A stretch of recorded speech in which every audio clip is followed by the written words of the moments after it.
Welcome back guys to another Clash Royale video, and today I want to show you guys the deck that I'm currently using to counter the Royal Giant strategy. This is the trophy pushing deck that I featured in a video a couple days ago, but in that video I didn't have any replays to show you guys against the Royal Giant. So today I have 3 replays to show you guys against the Royal Giant strategy, including a replay against a level 10 with some fairly high level cards. But this battle right here, we are facing a level 9, and both of us just kind of waiting it out at this point. He drops some minions way in the back there just to get the party going, and I'm going to go ahead and use the Musketeer in the back of my base to counter those minions. Now he tries to sneak in some goblins on the right hand side. I'm going to counter with my own goblins just to prevent some damage to my tower, and watch this. He drops down an electric pump behind his base. The Musketeer will get in there and get 2 hits off on that tower, bringing it all the way down to 220 health so far. So overall not too bad. The Musketeer was a good counter to those minions and also getting some damage into the tower. I'm going to use the arrows there to damage that tower as well as take out the princess. And right here, the Royal Giant goes down and he's actually going to outrange my Inferno Tower. Now I made the mistake of dropping my Inferno Tower down earlier, but right here, now that I do know he is a Royal Giant user, I am going to change up my strategy a little bit, because of course if you are using the Inferno Tower in your deck, you want to try, if at all possible, to drop the Inferno Tower as soon as the Royal Giant steps over that bridge, and that way both the Inferno Tower and your Crown Tower will be able to target the Royal Giant back. And now right here we're going to sneak in with a Hog Rider push and actually do some pretty good amount of damage to that tower, bringing it all the way down to 500 health. And now once again I'm going to use that Musketeer to counter those minions. I could have used the arrows, but I wanted to save the arrows for the princess, as you'll see right here. And also the great thing with the Musketeer is it has to be answered. And as you can see right here, that Musketeer was actually able to go back on a counter push and take out that tower, giving me a 1 crown lead. And now right here he's going in once again with the Royal Giant. And I was a half a second too late with that Inferno Tower. So as you can see right there, I did use the Zap spell to force the Royal Giant to retarget back to the Inferno Tower. And overall that just prevented a couple hundred damage to my tower there. So that's a pretty cool technique with the Zap spell. And now right here he has another Royal Giant coming in, but this time I get the Inferno Tower down in time. So both my Crown Tower and the Inferno Tower will be able to target that Royal Giant. So now there's 30 seconds left in this battle. He's going to go ahead and use the Fireball there to damage my tower. I'm going to go in on the right hand side with the Barbarians, because I know he just wasted his Fireball. So watch this. Barb's going on the right, Spirit Goblin's going down. I will get some damage done to that tower on the right hand side, but right here he's going to try and sneak in with that Royal Giant to finish off my tower. I'm going to go ahead and use the Inferno Tower to distract that Royal Giant for a couple of seconds, and that will give me the 1 crown victory. Let's go ahead to the next replay here, guys. So here we are, guys, with the next replay. We're facing at level 10 here with some fairly high level cards. And right off the bat, he starts out with a level 11 Royal Giant. Now I'm going to go ahead and use the Inferno Tower to counter that. And I actually get kind of caught off guard here with that Princess Royal Giant combo. I was kind of expecting the Inferno Tower to take out that Royal Giant.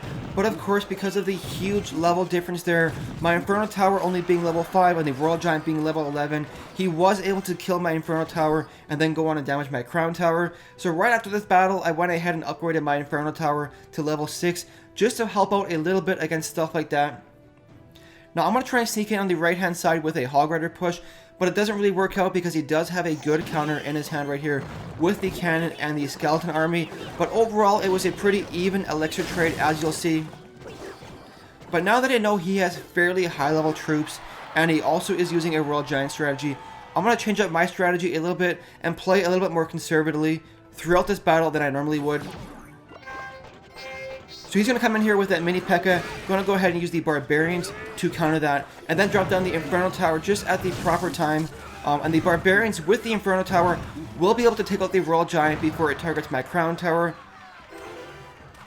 And now watch this. He drops the cannon down to take out those Barbarians, which was a huge mistake on his part, because now that I know he has the cannon out of his rotation, I can go in with a Hog Rider push. So he drops the princess there, going to go ahead and use the arrows to take her out, and then go in on the right hand side with the Hog Rider push. Take a look at the elixir advantage I have right here, guys. We are pretty much even on elixir, but I did go in with a Hog Rider push. And now watch this. Hog Rider got 2 hits off on that tower. He has 2 elixir, I have 6 elixir, so things are starting to look a little bit better here. And now right here at this point in the battle, guys, I was kind of getting ready for him to go in with another Royal Giant push. But he just used the Fireball, so I'm going to go in with the right-hand side with the Barbarians and try and play a little bit more aggressively. Now the only reason I try and do this push on the right-hand side is because he just wasted his Fireball on my Hog Rider push. And the great thing with that, guys, is I forced him to use his cannon out of rotation. And that means later on I'll be able to go on with my Hog Rider.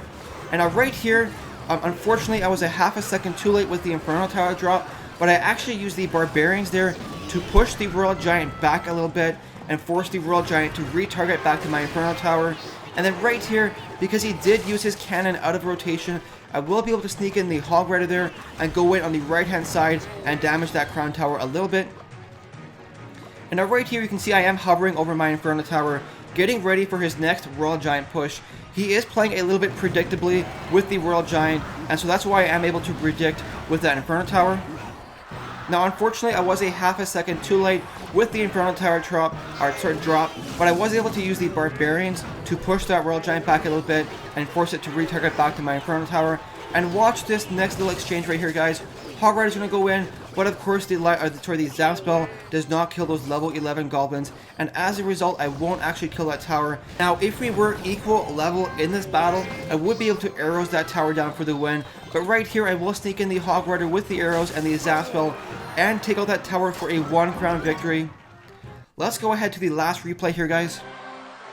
So here we are, guys, with the final replay. Now, I don't actually win this battle here. It does end in a draw, but I wanted to show you guys anyways because it's still a good example of how to use this deck to counter the Royal Giant.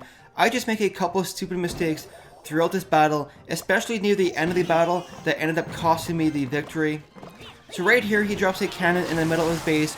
I'm going to go ahead and use the pig push technique to sneak that Hog Rider in there and damage that tower, bringing it all the way down to 1800 health. And meanwhile, on the left-hand side, he tries to go in with the Royal Giant by itself, and of course I do have the Inferno Tower ready to take it out. Now the good thing with using the Inferno Tower against the Royal Giant is you do get a 1 elixir advantage every time you trade 1 for 1 with the Inferno Tower and the Royal Giant.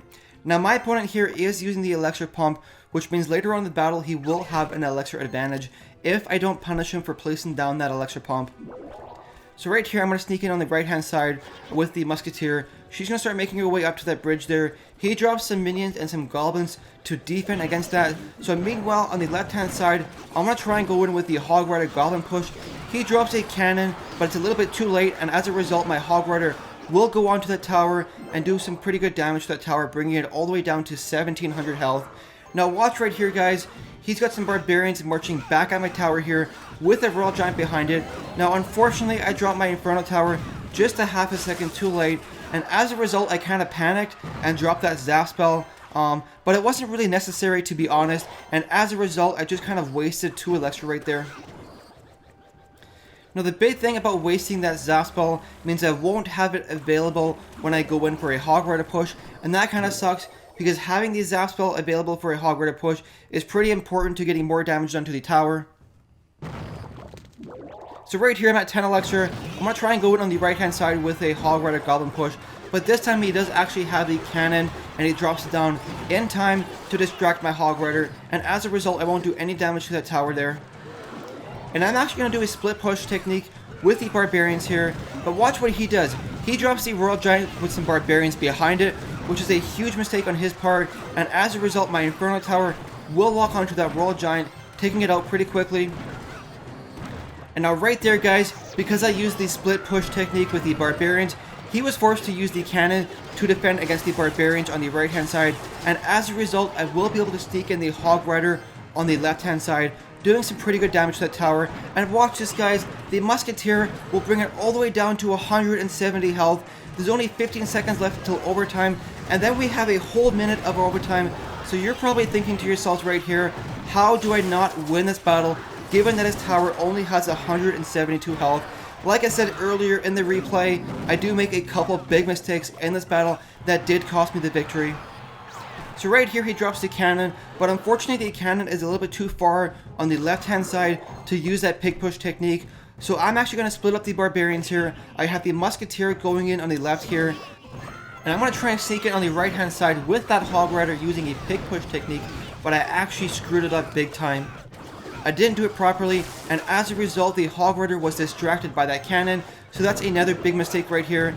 And actually, looking back at it, I could have just used the arrows twice and the zap spell to take out that tower and get the victory, but right here I was just so overwhelmed with everything that was going on in the battle, focusing on defending against the Royal Giants. Now right here he has some barbarians countering my barbs. I'm going to try and go in once again with the Hog Rider, but once again the Hog Rider is distracted. And now I kind of clue in with 5 seconds left in the battle. I'm going to go ahead and throw down some arrows and that zap spell, bringing it all the way down to 6 health. So as you can see, all I needed was 1 more arrows or 1 more zap spell to get the victory. Anyways guys, that's going to do it for today's video. I really hope you enjoyed it. If you did, don't forget to like and subscribe. Thank you so much for watching guys, and we'll see you in the next video.